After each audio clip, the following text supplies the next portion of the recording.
You know, something I don't think people really appreciate in our modern world is how much time, effort, and skill people have historically put into clothing themselves. This was as true in Africa as anywhere else. Across the continent, people developed numerous different materials, patterns, and fashions, and went great lengths to secure the best fabric, jewelry, and other adornment they could. And today, I'd like to talk about how this applied in one region of Africa during one period of time.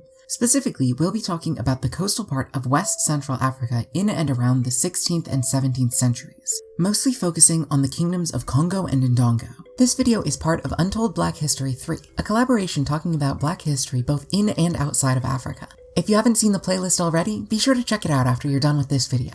West Central Africans made clothing out of several different materials. These included leaves and animal skins in some cases, especially in the rainforests of the northeast. But in the coastal region, people would mostly wear various kinds of cloth. In addition to clothing, West Central Africans would adorn themselves in various ways in the name of fashion, or to display wealth. Necklaces, bracelets, arm rings, anklets, rings, earrings, and headbands were all popular, as was jewelry worn around the waist. Some of this would be made with metals. In addition to silver and gold, West Central Africans highly valued copper and iron, and would often make jewelry out of them. Beads were also popular, especially glass and coral beads imported from Europe and West Africa through trade with European sailors. Products from specific animals were also used for adornment. For example, some animal skins or feathers were worn as luxury items, and leopard claws were worn on hats or necklaces by elites in the Kingdom of Congo as a status symbol. One type of cloth that would still be familiar to most of us today was cotton. However, while cotton cloth is both soft and sturdy, it was a pretty risky crop to grow. Adverse conditions could easily ruin the product, and even if all went well, processing it into fabric took a ton of effort in the days before the cotton gin. As such, it remained a luxury fabric in West Central Africa, manufactured in small amounts locally, and later imported from Europe, India, and West Africa via European traders.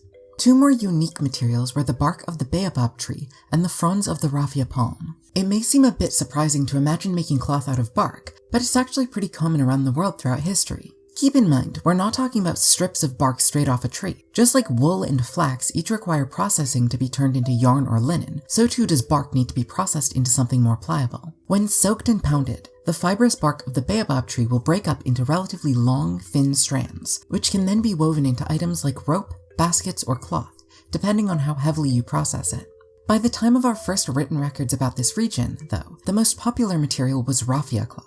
This cloth was a massive industry in the region. A 1611 Portuguese source records that the province of Mombares in the eastern kingdom of Congo, which was only a small part of West Central Africa's textile belt, exported over 100,000 meters of cloth to Luanda alone per year. This figure is comparable to the total production of the similarly sized Dutch province of Leiden, one of Europe's leading textile producing areas. Mombares also exported to other regions of Congo and other neighboring kingdoms like Loango, Ngoyo, and Matamba. Congo also contained other cloth-producing provinces like Nsoyo and Mbamba. The Kingdom of Congo produced an estimated 1.8 million to 3 million units of cloth every year. This cloth served as a form of commodity money. That is, in addition to its practical value for clothing, tents, carpets, and furniture, it was a popular medium of exchange. Raffia cloth was produced in squares of standard sizes, 52 by 52 centimeters in most of West Central Africa and 40 by 40 in Loango, which could be used to pay taxes or to trade for certain goods. Raffia cloth is made from the fronds of mature raffia palms, which could be found growing wild or cultivated in orchards, though only in specific areas around streams of water. Not just any fronds will do. Only the leading top shoots, harvested just before their individual leaflets unfurl. This means only one frond could be harvested from each tree per harvest season. To turn a raffia frond into cloth, those fresh leaflets are cut from the stem and sliced open, with the translucent inner layer being separated from the skin. This inner layer produces fibers ranging from about 1 to 3 centimeters wide and 1 meter long. That's about 0.4 to 1.2 inches wide and 3.3 feet long in America units. After drying these fibers, they can be split into thinner threads by hand and made even finer by combing. Historically, the highest quality fabric was made with thrice-combed threads. These fibers are naturally stiff, so to soften the fabric, they can be soaked prior to drying or soaked and pounded after weaving. This latter approach makes the fabric a lot less durable since it creates breaks in the individual fibers, but can result in a very soft final product. Traditionally, weaving was a gendered task in this region, reserved for men. Using a loom, the threads would be woven into squares of fabric. Historically, the threads were never twisted or tied together, so the natural length of the fibers put a hard limit on the size of any square of raffia cloth. To make larger garments, multiple squares would be stitched together. Early modern West Central Africans would also decorate their fabrics with colorful dyes and patterns, with some patterns being associated with particular regions. For example, today the angular patterns of the Kuba people are most commonly associated with raffia fabric, and historically, the kingdom of Ndongo was associated with more curvilinear patterns. The Portuguese often recorded their appreciation for what they called painted cloth, the colorfully dyed raffia fabrics produced in West Central Africa. While today we only know how they achieved a few colors, missionary and artist Giovanni Cavazzi recorded around 1660 that the range of dyes was as diverse as Europe. Embroidery and pile cloth were also common. European visitors often remarked on the high quality of raffia fabric, and on the impressive embroidery and patterns often seen. They compared it to the highest quality textiles of Europe, with one Portuguese visitor writing around 1505 to 1507 that not even the luxury fabrics of Italy surpassed them in workmanship. A Portuguese trader who was in Kongo between 1578 and 1583 wrote, "I have to describe the art with which they weave various sorts of cloth, like velvets with and without pile, brocade, satins, taffetas, damasks, sarsenets, and other similar stuffs. The inhabitants of Nsundi trade with the neighboring regions. In return, they receive cloth from the palm, ivory, sable, and marten furs and belts made in palm leaves, which are highly esteemed in these regions." Due to the artistry and quality of raffia fabric, it became a fairly popular type of luxury trade good to Europe, with some of these pieces still surviving to this day in museum collections. Like with just about anywhere else in the world, clothing in West Central Africa was about more than just covering up. It was also a way for people to show off status, with different classes dressing differently. A big part of this was the quantity of cloth a person owned. Just as European elites were cutting holes in their clothes during part of the same period to show off the layers of cloth they could afford, West Central African elites would amass huge collections of local and imported cloth, and were often buried with it. When the king of Loango died in 1624, he was buried with mostly Congo cloth, but also a variety of Dutch and Asian cloth. Similarly, Queen Njinga of Ndongo was buried with a mix of cloth from Matamba, Congo, Loango, Europe, Asia, and Ijebu in what is now Nigeria. Another aspect was the types of clothing and adornment a person wore. In both Kongo and Mbundu society, certain types of clothing were reserved as symbols of authority for people of certain ranks. Describing the King of Congo in 1491, Portuguese captain Rui de Sousa wrote, "His head was covered with a cap in the form of a mitre, made of palm leaf cloth, but woven so artfully that it could be taken for cut velvet." This sounds like a description of the umpu hat, a popular status symbol for Congo nobles. Duarte Lopes, a Portuguese captain who visited the Lower Congo region from 1578 to 1583, described how people of different classes dressed in the region. In ancient times, the king and his courtiers wore garments made from the palm tree, which hung from the girdle downwards, and were fastened with belts of the same material, of beautiful workmanship. In front also they wore as an ornament, and made like an apron, delicate skins of civet cats, martens, and sables, and also by way of display a cape on the shoulders. Next to the bare skin was a circular garment, somewhat like a rochet, reaching to the knees, and made like a net from the threads of fine palm tree cloths, tassels hanging from the meshes. These rochets, which were called inkuto, they threw back on the right shoulder, so as to leave the hand free, and on the same shoulder carried a zebra's tail, fastened to a handle according to an ancient custom in those parts. They wore very small yellow and red caps, square at the top, which scarcely covered the head, and were used more for show than as protection from the sun or atmosphere.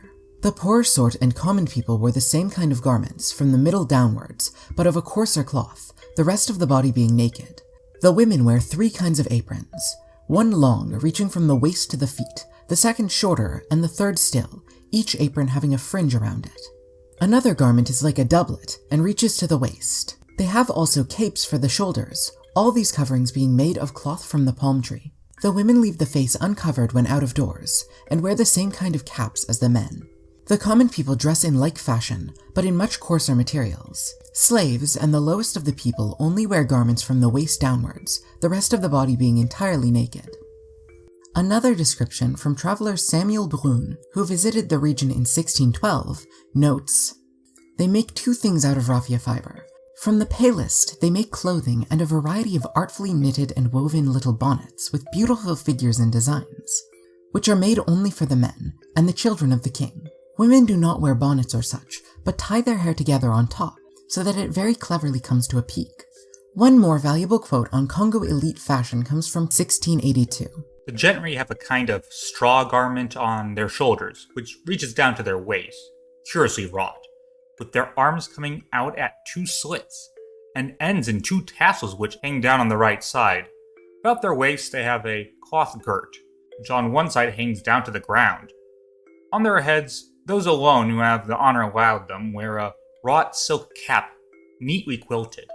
Although Girolamo referenced materials more familiar to him, the straw garment and silk cap were probably both made from raffia, as they sound like descriptions of the mpu cap and nkutu net. Later, as the kings of Congo became closely linked with the Portuguese and adopted Christianity, they began to combine local status symbols like these with European fashions and knightly emblems to display power to both local subjects and foreign visitors.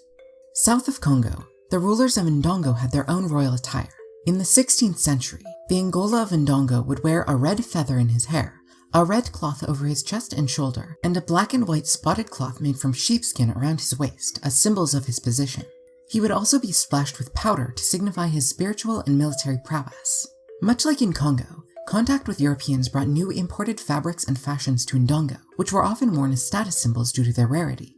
After Portuguese contact, Angola started wearing an imported wrapper of blue cloth among the layers around their waists, with other lords not being allowed to wear such a fashion. Missionary Father Gaeta recorded that when Queen Njinga met with foreign ambassadors in her court at Matamba, she was always elaborately dressed in silk drapes, velvet and brocades imported from Europe, wearing a crown, and she always wore on her hands, feet, and arms several rings made from gold, silver, copper, iron, corals, and various imported beads, as well as wearing the best quality local wraps. She also made sure that her many pages and 300 personal female attendants were richly dressed according to the Portuguese manner. Over the course of the early modern period, European imports increasingly competed with local cloth manufacturing and clothing styles in this region, and while the raffia cloth industry remained significant into the 19th century, it declined afterwards. That said, some people in Central Africa have maintained some of these traditions, most notably the Kuba people. You can even find Kuba cloth for sale today, though be warned, the pieces you'll find easily are going to be coarse stuff made for decoration rather than clothing. But during the early modern period, this was a huge industry, making millions of yards of cloth every year to clothe numerous people and to export as luxury fabric abroad. West Central Africans were famous for the artistry of their textiles into the 18th century, producing high-quality cloth in a variety of colors, patterns, and textures. I hope someday we see the raffia cloth industry make a bit of a resurgence in this region. In the days of fast fashion and synthetic materials, I think it would be really nice to see these kinds of natural fibers and traditional textiles making a comeback. Personally, I'd pay a bit extra for a good quality raffia jacket or something. How about you? Let me know in the comments below. And also, let me know if you'd like to see me cover any of the many other textile and fashion traditions from across Africa. And don't forget to check out the rest of the Untold Black History 3 playlist. Thanks for watching, everybody. I've been Selma, and I'll see you next time.